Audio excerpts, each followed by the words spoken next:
Itu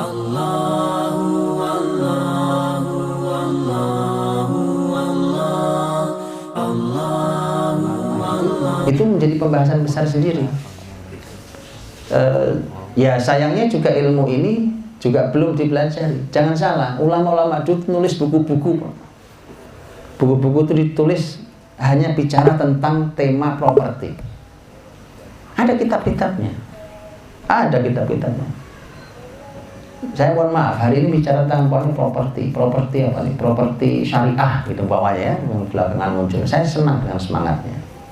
Tapi sayangnya yang dimaksud dengan syariah cuma akadnya doang. Loh, masalah tempat tinggal itu kan bukan cuma masalah akad. Tetangga rumah dengan rumah sebelahnya itu ada hukum fikih, Pak. Yang harusnya dipahami oleh si pengembang properti syariah. Harusnya begitu. Nah, kita sudah merasa puas bahwa syariah itu cuma akad. Akad itu cuma bagian saja. Bagian saja. Nah, ini sayangnya juga belum dipelajari. Dan itu ulama sudah membuat kitab-kitabnya. Di fikih itu dibahas, Pak, tentang hal itu. Dibahas dan masya Allah detailnya pembahasannya. Dan menggunakan kaidah-kaidah syariat. Kaidah-kaidah syariat membahas bagaimana sesungguhnya perumahan. Bagaimana perumahan perkampungan di dalam syariat Islam itu kayak apa. Itu ulama udah buat kan. Dan itu kalau itu dikuasai ilmunya masya Allah. Itu pertama di Indonesia. Jadi saya tunjukkan, Pak. Lihat, Pak. Dulu kan sebenarnya perumahan Nabi dan para sahabat kan gak luas. Tidak luas, Pak. Kan saya sudah sering cerita itu Masjid Nabawi itu sudah masjidnya bukan pagernya, masjidnya itu sudah rumah-rumah sahabat, sudah bahkan plus ada kebun-kebun itu. Luasnya Masjid Nabawi hari ini. Walaupun ada sebagian sahabat yang tinggalnya nanti di luar pagar Masjid Nabawi. Gitu ya, yang pagar Masjid Nabawi hari ini. Ada, tapi sahabat-sahabat di situ. Makanya umpamanya konsep Nabi membangun pemukiman itu ditiru oleh zaman manapun, di negeri manapun. Jadi konsepnya kan Nabi letakkan masjid dulu, plak di tengah. Seluruh rumah fasilitas melingkari masjid agar jarak rumah ke masjid kurang lebih sama. Karena muslimin ini harus sampai ke masjid. Lah kalau rumahnya gerbangnya di sini, masjidnya 2 kilo lagi di sana, ya kan? Yang dekat masjid dekat, Pak. Yang di sini sudah iman kita lemah hari ini, ya kan? Nggak nyampe ke masjid nanti. Dulu sahabat begitu. Bahkan sahabat itu punya namanya khawkhah. Khawkhah itu adalah pintu kecil dari belakang rumahnya langsung masuk ke masjid. Saking supaya mudah mengakses masjid. Begitu. Fasilitas juga gitu. Pasar diletakkan tidak jauh dari masjid. Saya pernah jelaskan pasar di sini dan seterusnya. Begitu. Dan masya Allah, saya dapat pelajaran kemarin waktu ke Kuwait. Waktu ke Kuwait kemarin ada hal yang menarik mata saya karena begitu di perjalanan ada tempat rapi, sudah rapi, jalanannya lebar, rapi, sudah diaspal, tiang-tiang lampu itu kok sudah bagus, tapi nggak ada rumah sama sekali kecuali cuma satu masjid di tengah. Ya nggak ada siapa-siapa namanya. Saya tanya ke teman-teman di Kuwait, ini apa ini kok aneh begini? Terus dijelaskan ke saya dan luar biasa. Dijelaskan bahwa ini kebiasaan di Kuwait. Di Kuwait itu kalau mau buka pemukiman, dirapikan dulu infrastrukturnya, jalannya, listriknya, airnya. Kalau sudah begitu, diletakkan masjid di tengahnya, plak. Nanti kapanpun Anda mau bangun rumah di sebelah mana, itu melingkari masjid. Dan biasanya setelah masjid akan dibangunkan fasilitas itu standar. Pasar, nggak jauh dari situ, keamanan, maunya kepolisian, pendidikan, sekolahan.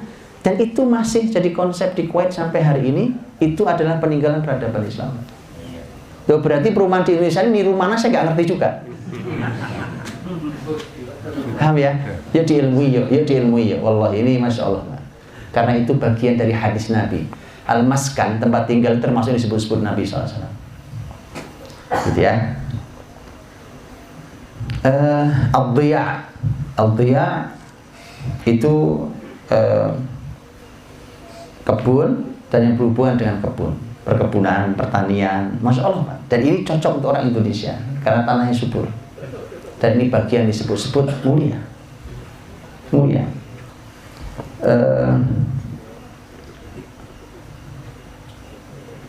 Umpamanya adalah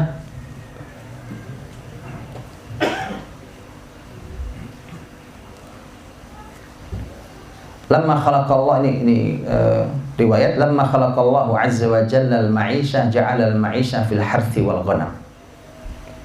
Ketika Allah menjadikan kehidupan ini, menciptakan kehidupan ini, kemudian Allah jadikan kehidupan itu adanya di kebun dan kambing. Perkebunan dan kambing. Nah, ini juga barang gede hari ini. Yang perkebunan bicara tentang pangan, yang kambing bicara tentang daging dan turunannya, susu dan segala macam. Kalau kambing memang spesial. Kambing itu ada beberapa hadis Nabi dan jelas Nabi menyebutkan dalam beberapa hadis yang sahih tentang kambing khususnya dan hubungan kambing dengan keberkahan. Kambing dan keberkahan itu hubungannya erat banget. Nabi mengatakan kambing berkah. Nah, kambing itu berangkat pagi, keluar dari kandang, sore balik ke kandang, itu pergi bawa berkah, datang bawa berkah. Jadi Masya Allah itu tentang kambing, dan itulah mengapa Allah memilihkan binatang untuk para nabinya adalah kambing. Ma min nabiyyin illa ra'al ghanam. Tidak ada seorang nabi pun kecuali pasti pernah menggembala kambing. Karena ternyata kambing itu ternyata harta yang berkah. Bahkan oleh Nabi disebut dalam hadis yang sahih riwayat Bukhari tentang disebut sebagai khailu malil muslim, sebagai harta terbaik muslim terutama di akhir zaman. Harta terbaik muslim. Tentang kambing yang digembala di ujung gunung, orang melarikan agamanya dari fitnah. Makanya ini Masya Allah gitu ya. Jadi perkambingan ini Masya Allah ini keberkahan, berkahan luar biasa ya. Dan saya tidak tahu apakah memang ada perencanaan gitu, ataukah tidak. Orang hari ini di kita itu banyak yang tidak suka susu kambing, betul ya? Yeah. Banyak yang tidak suka daging kambing. Di sini daging kambing suka, kan? Kita di sini suka semua. Tapi banyak yang tidak suka dengan kambing. Saya tidak tahu kenapa itu. Kambing hitam. Jadi kambing hitam. Akhirnya jadi kambing hitam. Rasul Muhammad jadi kambing hitam. Kasihan, Pak. Mari kita putihkan kambing itu. Jadi kambing hitam dia. Kasihan tuh kambing. Padahal ini binatang para nabi. Dan kambing sering tertuduh, Pak. Padahal dia nggak tahu menahu. Iya kan? Iya, begitu mau dimakan, wis kolesterol Mas. Itu mau dimakan bilang, wah hati-hati nih, tensi naik. Masa iya Allah salah memilihkan binatang untuk para nabinya?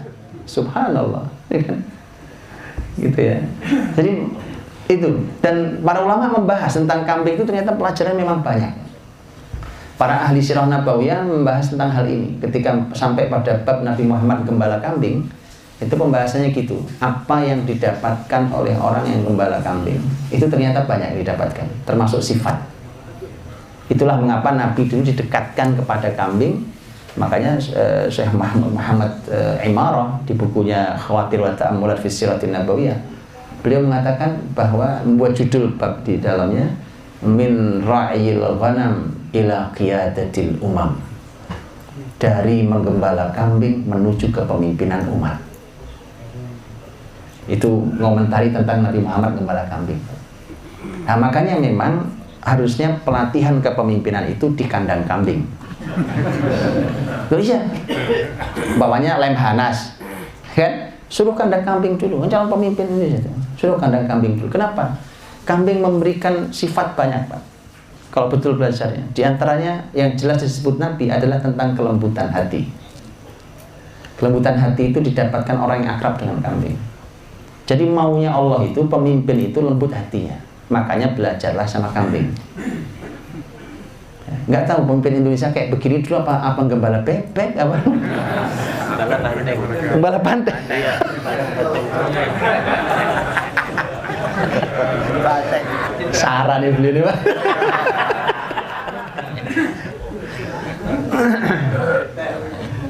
Iya begitu. Jadi masya Allah banyak pelajaran besar, hikmah besar di bab itu.